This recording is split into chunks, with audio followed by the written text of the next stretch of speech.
বাবা বাবা খুব ছোট একটি শব্দ, কিন্তু এর ভিতরে লুকিয়ে আছে পুরো একটি জীবন।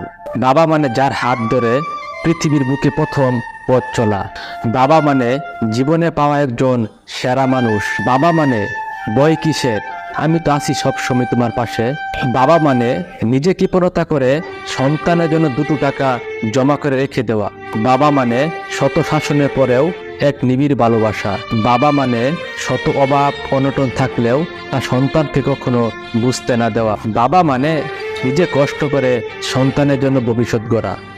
বাবা মানে নিজের ছিঁড়া কাপড় সেলাই করে পরা এবং সন্তানের জন্য ভালো পোশাক কিনে আনা। বাবা মানে সব বিপদের হাত থেকে সন্তানকে আগলে রাখা, যিনি নিজের সব স্বপ্নকে নীরবে কবর দিয়ে সন্তানের ভবিষ্যৎ গড়ার জন্য প্রতিদিন যুদ্ধ করে যান। বাবা কখনো বলে না আমি ক্লান্ত, কিন্তু তার চোখের নিচের কালো দাগ এবং কাঁধের বাড়ি নিঃশ্বাসী বলে দেয় সকল কথা। বুড়ে ঘুম থেকে উঠে যে মানুষটা পরিবারের জন্য মাঠে বেরিয়ে যান, তিনি হলেন আমাদের বাবা। রাতে বাসায় ফিরে এসে যিনি সন্তানের মুখটা একবার দেখে শান্তি অনুভব করেন, তিনি হলেন আমাদের বাবা। বাবা হচ্ছে ওই ব্যক্তি যিনি নিজে জামা কাপড় না কিনে সন্তানের জন্য বই কেনার জন্য টাকা সংগ্রহ করেন। তিনি নিজে না খেয়ে সন্তানের মুখে খাবার তুলে দেন, তিনি হচ্ছে আমাদের বাবা। বাবা হয়তো মায়ের মতো সবসময় জড়িয়ে ধরে না, কিন্তু তার নীরব দৃষ্টি আমাদের জন্য সবচেয়ে বড় নিরাপত্তা। তার কঠোর কথার আড়ালেও লুকিয়ে থাকে এক গভীর ভালোবাসা, কিন্তু সেই জিনিসটা আমরা অনেক দেরিতে বুঝতে পারি। ততক্ষণে বাবার মাথা চুলে পাক ধরে যায়।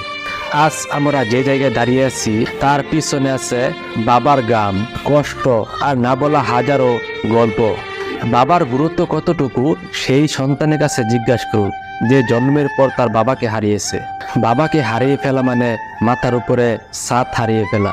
সবচেয়ে অসহায় সেই ছেলেটি যার বাবা দুনিয়াতে বেঁচে থাকতেই তার সফলতা দেখে যেতে পারেনি। বাবার হাত যার মাথার উপর নেই, তার মতো কঠিন বাস্তবতার সম্মুখীন আর কেউ হয়নি। আপনার বাবার ছায়া শেষ বিকালে বটগাছের ছায়ার চেয়ে অনেক উত্তম। সে তার সন্তানকে জীবনের সব উত্তাপ থেকে সামলে রাখেন। যদিও আপনার বাবার রাগ আপনার কাছে রাগ বলে মনে হয়, কিন্তু সেটাই হলো আপনার বাবার আপনার প্রতি নীরবে ভালোবাসা। আপনি যখন ছোট ছিলেন তখন আপনাকে আনন্দ দেওয়ার জন্য আপনার বাবা নিজেই বাচ্চার মতো হয়ে যেত, আপনার সাথে খেলা করতেন। তিনি হলেন আপনার বাবা।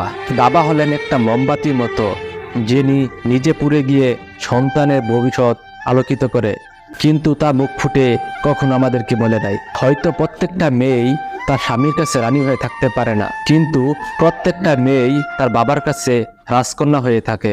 একজন বাবা কখনোই বলে না যে সে তোমাকে ভালোবাসে, কিন্তু তিনি আমাদেরকে দেখিয়ে দেন যে তিনি আমাদেরকে কতখানি ভালোবাসেন। মনে রাখবেন, বাবা হলেন তিনি যিনি নিজের ইচ্ছাগুলো চাপা দিয়ে রাখেন শুধুমাত্র সন্তানের ইচ্ছাগুলো পূরণ করার জন্য। এই পৃথিবীতে সবাই আপনাকে ভালোবাসবে, কিন্তু সেই ভালোবাসার মধ্যে কোনো না কোনো প্রয়োজন লুকিয়ে থাকে।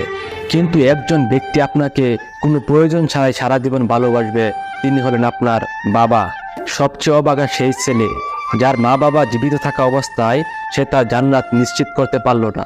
প্রিয় ভাই, আপনার বাবা একদিন দুনিয়া থেকে চলে যাবে, কিন্তু ওনার পরিচয় টিকে থাকবে শুধুমাত্র আপনার ভালো কাজের মাধ্যমে। মনে রাখবেন, আপনি আপনার বাবা মায়ের জন্য যা করবেন, আপনি আপনার বাবা মাকে যতটা শ্রদ্ধা করবেন, যতটা সম্মান করবেন, যতটা ভালোবাসবেন এবং যেমন ব্যবহার করবেন, আপনার সন্তানদের কাছ থেকেও আপনি ঠিক একই রকম ফলাফল পাবেন। বাবারা কখনো নিজের জন্য পরিশ্রম করে না, তারা পরিশ্রম করে সন্তান আর পরিবারকে সুখে রাখার জন্য। আমরা সন্তানরা বাবাকে একটা সময় হারিয়ে ফেলার পর বুঝতে পারি, কিন্তু তখন আর বলা হয়ে ওঠে না। তাই সুযোগ থাকতেই বলেন, বাবা আপনার জন্য আজ আমি এই অবস্থায় আসতে পেরেছি। কারণ বাবা মানেই ত্যাগ, শক্তি আর নিঃশব্দ ভালোবাসার এক চিরন্তন নাম। ইসলামের দৃষ্টিতে বাবা হলেন পরিবারের জন্য একজন আমানতদার, সন্তানের জন্য দুনিয়া এবং আখিরাত গড়ার মুজাহিদ, যাকে কখনো ভালোবাসি কথাটি বলা হয়নি এবং যার সাথে কখনো ছবি তোলা হয়নি, তিনি হলেন আমাদের বাবা। বাবা, তোমাকে অনেক বেশি ভালোবাসি।